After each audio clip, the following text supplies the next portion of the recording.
Video like जरूर कर लीजिए और ऐसे वीडियो लगातार फ्री में पाने के लिए चैनल को तुरंत सब्सक्राइब कर लीजिए और बेल आइकन को जरूर टैप कर लीजिए ताकि आगे भी सारे वीडियो आपको मिलते रहे। यूट्यूब में फॉलो करते हैं तो प्लीज ये वाला फ्री टेलीग्राम चैनल जरूर ज्वाइन कर लीजिएगा। सारे नोटिफिकेशन सारे अपडेट यहीं पे आते हैं, ध्यान रखिए। हेलो एवरीवन, जय हिंद। आज की हमारी डेट है 2 नवंबर। और अब जो है हम लोग स्टार्ट करेंगे आज के नवंबर महीने के इम्पोर्टेंट सारे के सारे करंट अफेयर्स को। और ये देख लेते हैं कि अगर आपको इसकी पीडीएफ चाहिए होगी तो आप लोग ये वाले नंबर पे कॉल करके अपनी पीडीएफ की जानकारी आसानी से उपलब्ध करवा सकते हो। ये हमारे दिए गए नंबर्स हैं, इनको आप फॉलो कीजिए। बाकी अगर आपको डेली के अपडेट्स चाहिए तो आप ये है हमारा टेलीग्राम चैनल, इसको आप ज्वाइन करो। टेलीग्राम चैनल पे सारी इंपॉर्टेंट अपडेट्स हो गई, जैसे कुछ करंट अफेयर्स मिस भी हुए हैं तो उसकी अपडेट भी इसी में आएगी। तो जितने भी इंपॉर्टेंट चीजें हैं वो यहाँ पर आपको अवेलेबल हो जाएंगी। साथ ही साथ ये है हमारे इंपॉर्टेंट आज के आर्टिकल, जिसमें सबसे पहला है, जैसे कि अभी रेलवेज में बहुत बड़ी एक प्रॉब्लम चल रही है रेवेन्यू की, तो उसी के ऊपर डिस्कशन करेंगे। फिर इसके बाद है डब्ल्यूएचओ की अभी मीट हुई है साउथ ईस्ट एशिया की। फिर है कार्बन एमिशंस के गोल के ऊपर पढ़ेंगे। फिर सरदार वल्लभ भाई पटेल की 31 अक्टूबर को 148 नंबर की एनिवर्सरी थी, तो उस एनिवर्सरी पे क्यों उस दिन मनाई जाती है और क्या उसके रीजंस है उसको समझेंगे। और लास्ट हमारा आर्टिकल है कोविड-19 का डेटा। और लास्ट में हम लोग कोविड-19 का डेटा भी देखेंगे जो अभी हाल फिलहाल में रिलीज किया गया है। तो सबसे पहला आर्टिकल देख लेते हैं भाई। सबसे पहला कह रहा है कि इंडियन रेलवेज की अभी रेवेन्यू की काफी बड़ी प्रॉब्लम चल रही है। तो क्या प्रॉब्लम चल रही है रेवेन्यू की और क्या इशू है उसको भी एक बार देख लेते हैं। आपको भी पता है हमारी रेलवेज हमारी बैकबोन कहलाती है, हमारी रीढ़ की हड्डी है और इतने सालों से इतना बड़ा नेटवर्क संभाली हुई। सबसे जो हमारी पहली रेलवेज है वो 1832 में स्टार्ट की गई थी, अर्थर कॉटन द्वारा उनकी कंस्ट्रक्शन स्टार्ट की गई थी। वैसे एक्चुअली में जो हमारी सबसे पहली रेलवे स्टेशन या फिर रेलवे जो स्टार्ट की गई थी सबसे पहली, वो 54 में करवाई गई थी। 1854 में आपने नाम तो सुना ही होगा, लॉर्ड डलहौजी, उनके द्वारा इसको स्टार्ट करवाया गया था। और फिर उसके बाद जो है ये रेलवेज जो है मुंबई से थाने तक चली है और आगे करके फिर डेवलप होती गई है। तो अभी यहाँ पर विश्व में चौथा बड़ा सबसे बड़ा रेल नेटवर्क है भारत का, लेकिन फिर भी यहाँ पर जो है दुर्घटनाएं और ये जो इनकम का प्रॉब्लम है, ये सारी चीजें आज भी रेलवेज में खूब एग्जिस्ट करती हैं, चाहे रेलवेज हमारी इतनी बड़ी रीढ़ की हड्डी के रूप में काम भी करती है। फिर भी इंडियन रेलवेज आप पढ़ सकते हैं स्टेटस के बारे में, जो है वर्ल्ड की 4th largest national railway network है हमारा, ये तो आप लोग सभी लोग जानते हैं।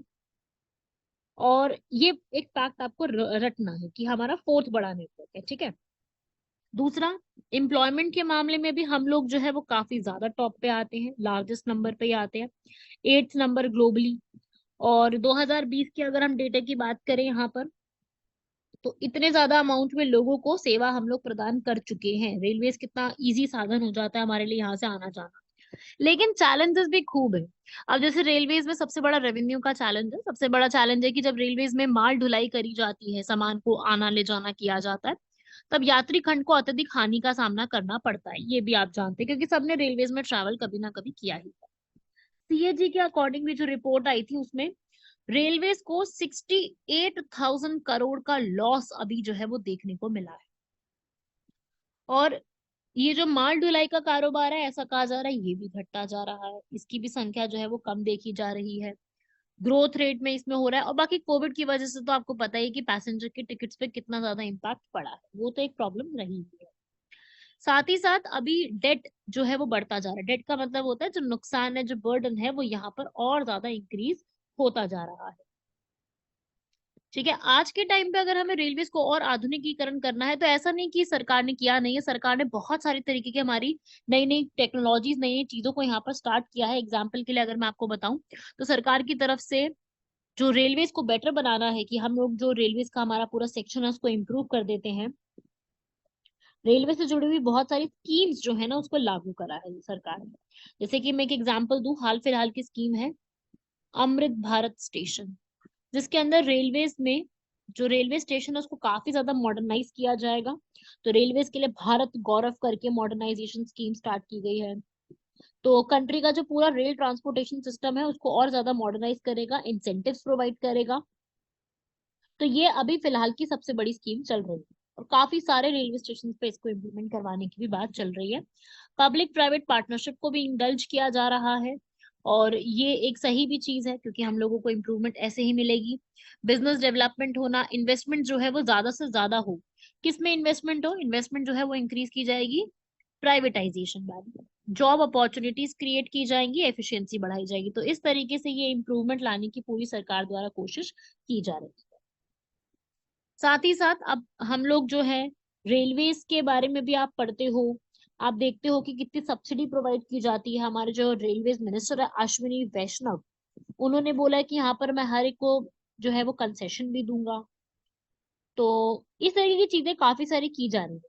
बाकी देखिए, जो हमारी इंडियन रेलवेज है वो हर तरीके से लोगों को एम्प्लॉयमेंट भी दे रही है, हर तरीके से सर्विसेज भी प्रोवाइड कर रही है। ठीक है, सर्विसेज तो आपको पता ही है कि रेलवेज की कितनी बड़ी प्रोवाइड करवा रही है, राइट। तो इस तरीके से रेलवेज जो है उस पे अलग से बजट भी आता है और अर्बन प्लानिंग में भी हेल्प करती है। तो रेलवेज के लिए इस बार के बजट में भी करीब 2.5 लाख करोड़ रुपए का खर्चा जो है वो किया जा रहा है इस बार के बजट में, ताकि एक बेटर अपॉर्चुनिटीज रेलवेज के मामले में दी जाए। आपने सुना है कितनी सारी Vande Bharat railways, rapid express कितनी सारी ओपन अप की जा रही, ताकि रेलवेज में से आना जाना आसान कर दिया जाए। ठीक है भाई, तो ये सब फैक्ट्स आप लोगों को दिमाग में रखने हैं जितने भी यहाँ पर बताए गए हैं।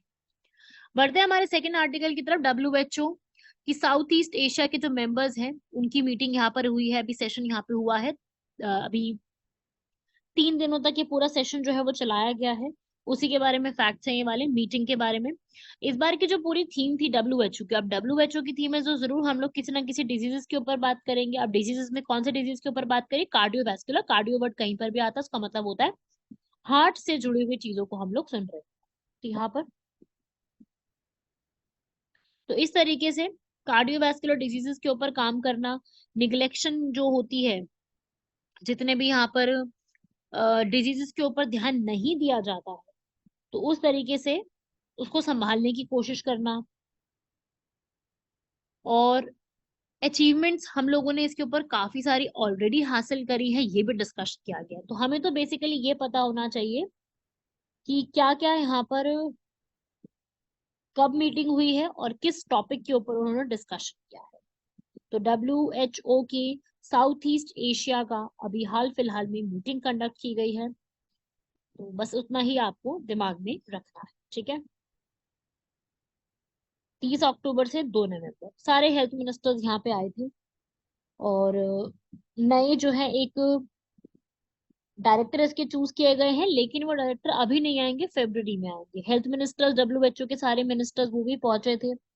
और ये कहाँ पे हुई है मीटिंग? ये दिल्ली में हुई है। ये इंपॉर्टेंट बात है कि मीटिंग कंडक्ट कहाँ की गई है, तो वो है दिल्ली। ठीक है, तो उन्होंने अपने डिस्कशन करके ये बताया कि भाई जितना भी पोलियो का और ये सारी चीजें थी हम लोगों ने इसके ऊपर हासिल करा है। 4 country Bhutan, Maldives, Sri Lanka, Timor Leste, इन सब से हम लोगों ने काफी सारी चीजों को जो है एफर्ट डाल के रिमूव करा है।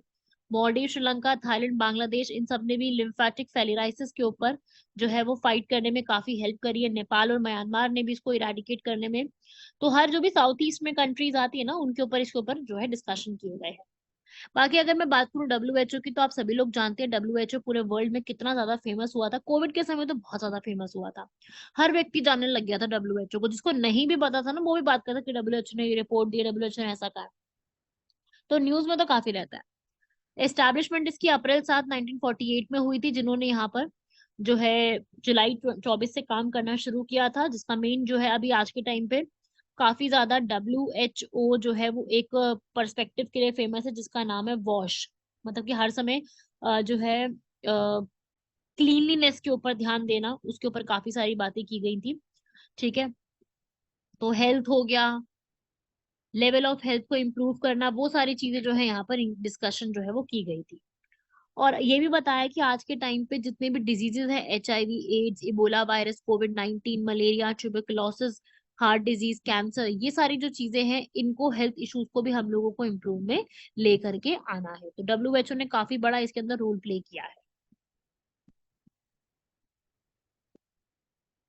चलिए भाई, अगला यहाँ पे देखेंगे डेवलप्ड कंट्रीज जो यहाँ पर कार्बन एमिशन के गोल के ऊपर बात कर रही है। अभी हाल फिलहाल में दिल्ली का एक थिंक टैंक है, थिंक टैंक जैसे कि नीति आयोग भी है ना जो पूरे इंडिया के लिए सोचता है, ऐसे ही एक थिंक टैंक है जिसका नाम है council for energy environment and water. उन्होंने अपना ये बताया है कि जो आप लोग कमिटमेंट करके आए हो कि हम कार्बन एमिशंस पे इतना देखेंगे, उस राह में असल में 38% ज्यादा आप कार्बन का उत्सर्जन कर रहे हो। जितना कार्बन का उत्सर्जन की रिक्वायरमेंट है उससे 38% ज्यादा कर रहे हो। COP28 में इसके ऊपर बात की गई थी, ठीक है, उस पर भी डिटेल डिस्कशन इसके ऊपर भी काफी ज्यादा किया गया है। अब इसकी फाइंडिंग्स यही है कि 2030 तक आते आते इसमें और ज्यादा इंप्रूवमेंट करनी है, और ये जो कंट्रीज हैं इनको यहाँ पर सबसे ज्यादा ध्यान देना है, जैसे कि United States, Russia, European Union, इन कंट्रीज को सबसे ज्यादा ध्यान देने की जरूरत है। नेशनली डिटरमाइंड कंट्रीब्यूशन जितना भी देखा गया है उसमें यही बोला है कि आप 43% रिड्यूस करोगे, लेकिन ये तो इंक्रीज हो रहा है, ठीक है। तो डेवलप कंट्रीज को और जो है रिड्यूस करने की जरूरत है, जो इंक्रीज अमाउंट हो चुका है उसको और ज्यादा रिड्यूस करने की रिक्वायरमेंट है। हर कंट्री को प्लेज ली थी 2050 तक ऐसे करेंगे, हर कंट्री ने प्लेज ली थी इसके ऊपर, पर भैया उसके ऊपर काम कर रहे हैं या नहीं कर रहे उसको कुछ नहीं कह सकते। और जापान और कजाकिस्तान ऐसा रिपोर्ट में आया है कि सबसे ज्यादा टारगेट के क्लोज दिख रही है। देखो, कार्बन एमिशंस का ये मतलब होता है कि जब भी आप कोई इंडस्ट्री सेटअप करते हो, आप कोई वर्कलोड सेटअप करते हो, तो उसमें आप लोग क्या करते हो, एमिशंस करते हो, क्योंकि वहां पर एक्सपेरिमेंट्स किए जाते हैं, लेबोरेटरीज होती है, केमिकल रिएक्शंस होती हैं, साथ ही साथ इंडस्ट्री से वेस्ट आता है, जलाया जाता है चीजों को, तो एमिशंस होते हैं। तो वो एमिशंस का जो इम्पैक्ट है ना हमारे पूरे के पूरे सराउंडिंग्स पे देखने को मिलता है, नेशंस पे पूरा देखने को मिलता है। तो हम लोगों ने एक टाइम फ्रेम डिसाइड किया था कि हम लोग एक गोल तय करेंगे कि हम इस टाइम पीरियड में ऐसे करेंगे, जैसे हम लोग टाइम टेबल बनाते हैं ना कि भाई इस टाइम पीरियड तक ये चैप्टर खत्म करना है, इस टाइम पीरियड तक इतना पढ़ के रखना है। हम लोग सब करते हैं ये अपनी टाइम, अपनी जैसे हमारी जो स्टूडेंट्स की तैयारी चल रही है उसमें भी हम इस तरीके से पूरा प्रिपेयर करते हैं कि हमें इस तारीख तक ये खत्म करना है, हमें इस तारीख तक ऐसे पढ़ाई करनी है। तो पढ़ाई के मामले में हम लोग सब एक एक करके चीजों को सेटल करते हैं। उसी प्रकार से हम लोगों ने कंट्री वाइज यहाँ पर गोल्स तैयार किए हैं, और उस गोल्स में हम लोगों ने तय किया कि हम लोग इस तरीके से कार्बन एमिशन को रिड्यूस करेंगे। सबसे ज्यादा कार्बन एमिशन यहाँ पे करता है चाइना, USA, यूरोपियन यूनियन। उन्होंने भी यहाँ पर पूरा एक टारगेट बनाया कि हम लोग इस तरीके से पूरा एक बार करेंगे कि भाई इतना इतना इतना इतना रखना है। तो वो डिस्कशंस यहाँ पे की जाती हैं। इंडिया थर्ड लार्जेस्ट है, हमने प्लेज ली थी, मोदी जी कह करके आए थे ये चीज कि 2070 तक हम लोग इस चीज को जो है करने वाले, ठीक है। तो इंडिया की डिटर्मिनेशन है 50% के एनर्जी नीड्स को हम लोग रिन्यूएबल एनर्जी रिसोर्सेज से ही कंप्लीट करने वाले हैं, प्रोग्रेसिव बनाने वाले हैं, फुलफिल करने वाले हैं। तो वही चीज थी सारी, बस आपको यही समझ के याद रखना है। अगला आर्टिकल बहुत इंटरेस्टिंग है और बाकी आर्टिकल काफी ज्यादा इंपॉर्टेंट भी है। जैसे थर्ड वाला अभी जो मैंने आर्टिकल कराया उतना इंपॉर्टेंट नहीं है, अगर आप उसको स्किप भी कर दोगे चल जाएगा, उससे एग्जाम में उतने ज्यादा क्वेश्चंस नहीं बनते हैं। लेकिन जो मैं अभी आपको कराने वाली हूँ, अगर आप ये स्किप कर रहे हो तो आप अपने रिस्क पे स्किप करोगे, क्योंकि इससे क्वेश्चन आते हैं और ये आपको भूल के नहीं जाना है, ठीक है। तो अब ये वाला आता है कि अभी 31 अक्टूबर को सरदार वल्लभ भाई पटेल की बर्थ एनिवर्सरी थी, और इस दिन हम लोग क्या मनाते हैं, इस दिन हम लोग यूनिटी डे मनाते हैं। यूनिटी डे का मतलब होता है एकता दिवस, ठीक है भाई। तो ये एकता दिवस हम लोग 31 अक्टूबर को जो मनाते हैं, सरदार वल्लभ भाई पटेल के जन्म दिवस की खुशी में इसको मनाया जाता है। तो ये इस तरीके से इस दिन है। तो क्या है इसमें पूरी स्टोरी जो है उसको समझते हैं। सरदार वल्लभ भाई पटेल का जन्म जो है नादियाद गुजरात भारत में ही हुआ था 1875 में 31 अक्टूबर को। इनको सरदार का टाइटल जो है वो ऐसा नहीं कि शुरुआत में बचपन से इनके नाम के आगे टाइटल था, ऐसा बिल्कुल भी नहीं है। इनको सरदार का टाइटल दिया गया है बाद में। किसने दिया है इनको सरदार का टाइटल, वो है बारदोली की महिलाएं।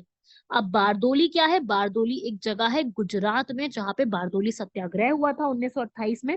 वहां की महिलाओं ने, क्योंकि इन्होंने बहुत अच्छे से वहां पे काम को संभाला था और किया था, तो वहां की महिलाओं ने इनको अपना सरदार कह करके बोला था कि ये हमारे सरदार है। तब से इनको टाइटल क्या मिल गया, सरदार। मतलब कि एक सम्मान देने के रूप में एक टाइटल उनको अलग से दे देगा, जो कि बहुत अच्छी बात है। जैसे हम लोग बहुत सारे और भी टाइटल देते हैं, लोक नायक है ना, देते हैं ना, जयप्रकाश नारायण को दे दिया, ऐसे बहुत सारे हमने बाल गंगाधर तिलक को दिया, लोकमान्य। तो इस प्रकार से ये टाइटल्स जो है वो प्रोवाइड किए जाते हैं।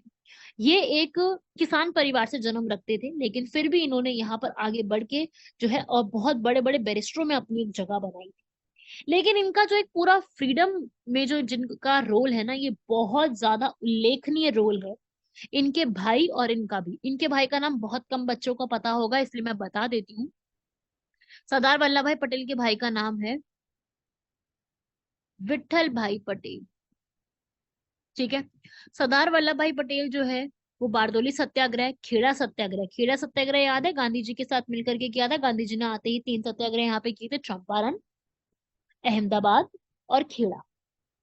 तो उसमें से एक ये वाला सत्याग्रह है। तो ये भी आप लोगों से पूछे जा सकते हैं, ये सब सवाल ना एग्जाम में आते हैं। इन्होंने महात्मा गांधी की नॉन कॉपरेशन मूवमेंट में भी पूरा साथ दिया था। स्वराज तिलक स्वराज फंड के लिए, यहाँ पर पार्टी फंड के लिए बहुत सारा पैसा भी इकट्ठा करवाया था। तो सरदार वल्लभ भाई पटेल के बारे में जितना जितना एग्जाम में बन सकता है वो मैं सारा कुछ बता रही हूँ, स्टार्टिंग से लेकर के, इनके जन्म से लेकर के आगे तक की स्टोरी हम पढ़ रहे हैं। उसके बाद इन्होंने, महात्मा गांधी जब नहीं थे तब भी इन्होंने नागपुर में 1923 में पूरा सत्याग्रह भी किया था। उसके बाद ये कांग्रेस के प्रेसिडेंट भी बनते हैं, और साथ ही साथ ये गुजरात सभा के सेक्रेटरी भी बनते हैं। ये इंपॉर्टेंट फैक्ट है, ऐसे चीजें एग्जाम में खूब पूछी जाती है। वैसे तो आपको पता होगा क्योंकि गुजरात से कि बहुत सारी चीजें जो है वो इन्हीं से जुड़ी हुई थी। काफी जगह पे इनका नाम आपको देखने को मिलेगा, लेकिन फिर भी आपको ये थोड़ा बहुत भी पता होना चाहिए।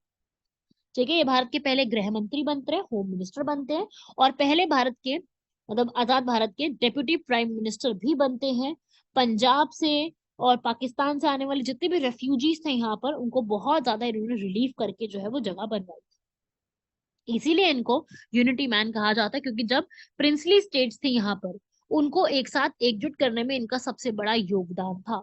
इवन जो जूनागढ़ थी, जो कि गुजरात में ही है, उसको भी भारत में मिलाने में सबसे बड़ा योगदान इनका था। इसीलिए इनके नाम पर एक स्टैच्यू ऑफ यूनिटी भी स्थापित है।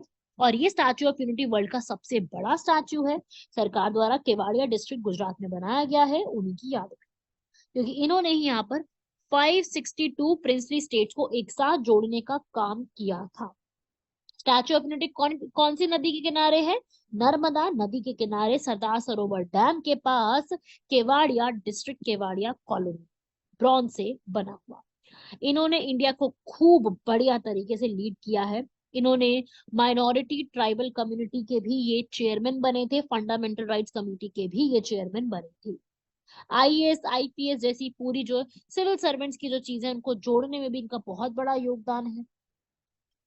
और बहुत सारे और भी ब्रांड्स इन्होंने जो है वो इम्प्रूव करवाए हैं। अमूल हो गया, अमूल चलो इनके समय नहीं बना था, लेकिन इनसे, अमूल से पहले जो एक ब्रांड चलता था वो भी इन्होंने ही यहाँ पर इस्टेब्लिश करवाया था। बाकी सारे फैक्ट्स आप यहाँ पे रीड कर सकते हो, या आपने जब भी अपनी मॉडर्न हिस्ट्री कवर की होगी। आई होप ये सारे फैक्ट्स आप लोगों ने जरूर जरूर जरूर कवर किए होंगे, क्योंकि इनको कवर किए बिना आपके फैक्ट्स कंप्लीट नहीं हो सकते हैं, सिलेबस कंप्लीट नहीं होगा। तो इंडिपेंडेंट इंडिया में फॉर्मेशन में इनका खूब हाथ रहा है, जैसे कि मैंने आपको बताया ही है। जूनागढ़, ट्रावनकोर, ट्रावनकोर आज के समय का क्या है? केरल। हैदराबाद आज के समय में कहाँ है? हैदराबाद तेलंगाना के। भोपाल कश्मीर। इन सबको जोड़ने में इनका खूब यहाँ पे काम रहा है। इन्होंने साम दाम दंड भेड़ सारी चीजों को यहाँ पर काम किया। साम मतलब बहुत ही शांति से काम करने की कोशिश करना, दाम मतलब कि लोगों को गिफ्ट करके समझाने की कोशिश करना, इन्होंने वो भी यहाँ पर पूरा किया कि भाई हम लोग ये भी यहाँ पर इम्प्रूव कर सकते हैं, ऐसे भी बात कर सकते हैं। दंड मतलब आपको पता है, ये सजा देना। भेड़ मतलब होता है कि आप कह लो कि विरोध करना, सत्याग्रह करने की कोशिश करना। तो सारे की सारी चीजों को इन्होंने अपनाते हुए, साम दाम दंड भेड़ सारी चीजों को अपनाते हुए आयरन मैन की उपाधि इन्होंने ली थी। लौह पुरुष इनको कहा जाता था। तो आज के टाइम पे भी इनकी बहुत बड़ी एक योगदान है। आपको बताइए, स्टैच्यू ऑफ यूनिटी इनके नाम पर, आप ये पूरा रीड कर सकते हैं, वैसे मैंने समझा ही दिया है आपको सारी बातें। ठीक है। तो ये सारे के सारे काम करने की जिम्मेदारी इन्हीं के ऊपर थी। ऑल इंडिया सर्विसेज के हेड बोला जाता है इनको। गांधी और नेहरू के साथ भी इनके काफी अच्छे रिलेशंस रहे। ठीक है। तो ये अच्छा खासा इसके ऊपर जो है वो गांधी जी के लिए काफी लॉयल थे ये इनकी एक बहुत बड़ी स्टोरी है कि गांधी जी को लेकर के काफी ज्यादा लॉयल रहे हैं। और इनको जो है काफी सारे डिग्रीज, काफी सारे अवार्ड्स, वो सब चीजें मिलती। क्लियर है भाई? यहाँ तक ये फैक्ट्स आप लोग पढ़ लीजिएगा जरूर इनको। अगला हमारा आर्टिकल है कोविड-19 का डेटा, अभी हाल फिलहाल में आया है, जो कि ये बताता है कि किस तरीके से पूरे वर्ल्ड में कोविड-19 का इम्पैक्ट जो है वो पड़ा है। लॉस ऑफ लाइव्स हुई है, और वो लॉस ऑफ लाइव्स जो है वो इन्वेस्टिगेशन करने के बाद पता चला है कि मोर्टेलिटी रेट्स कितना ज्यादा रहा है। इंडिपेंडेंट तरीके से इन्वेस्टिगेशन हुई है, लेकिन डेट्स में और डेटा में काफी गैप देखने को मिला है, क्योंकि डेटा आगे पीछे काफी ज्यादा यहाँ पर देखा गया है कि मतलब डेटा में कोई ना कोई गड़बड़ रही है, एक्यूरेट डेटा नहीं है। ठीक है, बाकी यही है कि आगे आगे जो भी ये सिस्टम पूरा तैयार किया गया है, इसमें यही बोला गया कि हम एविडेंस इकट्ठा करके एक तरीके से टास्क फोर्स बनाएंगे और फिर डेटा को इकट्ठा जो है वो करेंगे। तो नीड है इसमें प्रॉपर तरीके से इसको इम्प्रूव करने की। चलिए भाई, आज का हम लोग अपना स्टेटमेंट स्टार्ट करते हैं। सबसे पहला यहाँ पर एक इम्पोर्टेंट स्टेटमेंट है जिसका नाम है राशंस, RATIONS। पहले तो फुल फॉर्म देखो इसकी, reducing activation of tuberculosis by improvement of nutritional status. मतलब कि हम लोग ट्यूबरक्लोसिस के खतरे को कम करेंगे ताकि हम न्यूट्रिशन के स्टेटस को बढ़ा सके। न्यूट्रिशन को इम्प्रूव करके हम लोग जो टीबी का खतरा है उसको रिड्यूस पूरी तरीके से करेंगे। तो रेशंस जो है वो यहाँ पर बिहार में टीबी का बर्डन बढ़ता जा रहा था, इसलिए यहाँ पे किया गया। ये फर्स्ट स्टेटमेंट कह रहा है। सेकंड कह रहा है कि भाई जिनको लंग का टीबी है वो आगे चल के और ज्यादा टीबी जो है उनका वो बढ़ सकता है। और इस ट्रायल में ये भी देखा गया कि 50 हाउस होल्ड जो है, मतलब कि जो घर होते हैं, उनमें यहाँ पर जो है न्यूट्रिशन सप्लीमेंट प्रोवाइड करवाने की जरूरत पड़ेगी। तो ये रेशन या राशन ट्रायल करवाए गए हैं। असल में ये झारखंड वाले में ज्यादा रीजन में कराया गया था। तो इस तरीके से क्वेश्चन आपको दिया गया। तो अब इसकी एक बार आंसर्स देख लेते हैं। तो देखो फर्स्ट स्टेटमेंट में मिस्टेक क्या है, झारखंड में किया गया, बिहार में नहीं किया गया। पल्मोनरी ट्यूबरकुलोसिस को यहाँ पर देखा गया ताकि न्यूट्रिशनल सप्लीमेंट जो है वो प्रोवाइड करा सके। देखो ट्यूबरकुलोसिस बहुत सारे तरीके के होते हैं, ब्रेन का होता है, जॉइंट का होता है, गैस्ट्रो इंटेस्टाइनल का होता है, आंतों का। लेकिन एक सबसे कॉमन जो है ट्यूबरकुलोसिस वो है पल्मोनरी। पल्मोनरी ट्यूबरकुलोसिस किस चीज का होता है? लंग्स का इन्फेक्शन। तो लंग्स की वजह से होने वाला इन्फेक्शन जिसमें फीवर सबसे कॉमन हो जाता है, खांसी होना हो जाता है। तो इस पूरे में यहाँ पर ये सबसे कॉमन एक इन्फेक्शन कॉज हो जाता है, जिसकी वजह से जो ये एक पूरा जो ट्रायल है वो कंडक्ट किया गया। सेकंड स्टेटमेंट ठीक है लंग के टीबी का। उसके बाद यहाँ पर 30 हाउस होल्ड है, वहाँ 50 लिखा था। खैर इतना ज्यादा आपसे डिटेल में नहीं पूछेगा, 30-50 इतना चलता है। बट हाँ मेन ये वाली स्टेटमेंट इंपॉर्टेंट है, राशन की फुल फॉर्म इंपॉर्टेंट है। ठीक है, ये सवाल पूछा जा सकता है। लास्ट क्वेश्चन है कसूना मनी। एक अलग से एक इनिशिएटिव स्टार्ट किया गया है, इसे कहते हैं कसूना मनी। अब इससे भी सवाल बन सकते हैं कि ये इनिशिएटिव क्या है, इससे क्या चीज है। तो देखो भाई ये कर्नाटका ने स्टार्ट किया और अभी नहीं किया, इसको हो गया 1-1.5 महीना, ताकि जो भी विमेन एमजी नरेगा के तहत अपने आप को एनरोल की हुई है, सिर्फ विमेन के लिए है, उनके बच्चों को चाइल्ड केयर यहाँ पे प्रोवाइड कर सके। इसका नाम है कसूना मने। किसने स्टार्ट किया? कर्नाटका की सरकार ने। ठीक है, ये है कि भाई बच्चों को सपोर्ट करना है और उन फीमेल्स को जो जो जो, जो यहाँ पर जुड़ी हुई है साथ में। तो फर्स्ट स्टेटमेंट ठीक लिखी है। सेकंड में क्या मतलब है कि इसमें क्रैश बनाया जाएंगे। क्रैश पता है ना आप लोगों को, चाइल्ड होम होते हैं जहाँ बच्चे रहते हैं, वो क्रैच बनाए जाएंगे। 4000 ग्राम पंचायत में किए जाएंगे, वहां 2000 लिखा था इसलिए गलत हो गया। बाकी ठीक है, यहाँ पर एक इंफ्रास्ट्रक्चर बच्चों को दिया जाएगा ताकि बच्चों को भी यहाँ पर एक सुविधा जो है वो दी जा सके। वुमेन लेबर फोर्स को बढ़ावा देने के लिए किया गया। ठीक है, बच्चों को क्या मिलेगा? बच्चों को इसमें खिलौने मिलेंगे और सोने के लिए चादरें मिलेंगी, पानी मिलेगा, खिलौने वगैरह देंगे, क्रच बनाएंगे। जैसे क्रच में बच्चों को अच्छे से रखा जाता है ना, फैसिलिटीज दी जाती है, केयर टेकर प्रोवाइड किया जाता है, पानी दिया जाता है, खाना पीना अच्छा रखा जाता है। तो वही सारी चीजें यहाँ पर भी की जाएंगी ताकि उनको सुविधा जो है वो प्रदान की जा सके। आज का हमारा क्वेश्चन है डीआरडीओ की एयर डिफेंस सिस्टम के बारे में। आपको बताना है कि जो अभी हाल फिलहाल में एयर डिफेंस सिस्टम चल रहा है डीआरडीओ का, उसमें यहाँ पर हमारी डिफेंस की कैपेबिलिटीज क्या है हमारे डिफेंस की कैपेबिलिटीज को बताना है कि इसका क्या इम्पैक्ट यहाँ पे पड़ा है डीआरडीओ का। ठीक है, डीआरडीओ की डिफेंस कैपेबिलिटीज के बारे में आपको बताना है। आप सभी लोग जानते हैं डीआरडीओ के बारे में। अब डीआरडीओ जो यहाँ पर काम करता है, सेल्फ रिलायंस, सक्सेसफुल डेवलपमेंट करना, अग्नि, पृथ्वी सीरीज ऑफ मिसाइल हो गया, लाइट कॉम्बैट एयरक्राफ्ट बना दिया, तेजस बनाया। अभी तेजस तो मूवी भी आई, खैर बिल्कुल वो फ्लॉप तो हो गई, बट स्टिल ठीक है, तेजस यहाँ पे है। पिनाका एयर डिफेंस सिस्टम है, आकाश एयर डिफेंस सिस्टम है, रॉकेट लॉन्चर है, कितनी सारी ऐसी चीजें हैं। तो उसका क्या हमारा इम्पैक्ट पड़ता है, कितना पोटेंशियल है डीआरडीओ में, अनडाउटेडली बहुत पोटेंशियल है, पर वो कितना है और इसका क्या इम्पैक्ट पड़ता है, वो सारी चीजें आप लोगों को यहाँ पर एक्सप्लेन करनी है। तो डीआरडीओ के बारे में जितनी इंफॉर्मेशन ले सकते हो लो, और क्या करो, जहां पे भी आप अपने नोट्स बनाते हो उन नोट्स में डीआरडीओ का एक अलग से पेज बनाओ। ठीक है, एक डीआरडीओ का बनाओ, एक इसरो का बनाओ। डीआरडीओ की जितनी भी इंपॉर्टेंट इंफॉर्मेशन है वो सारी लिखो। इवन जो बाहर की कंट्रीज की भी है, जैसे S-400 सिस्टम है, एयर डिफेंस सिस्टम इसराइल का है। ठीक है, थार्ड एयर सिस्टम है, बड़ा न्यूज में चल रहा है, कहाँ का है ये, यूएसए का है।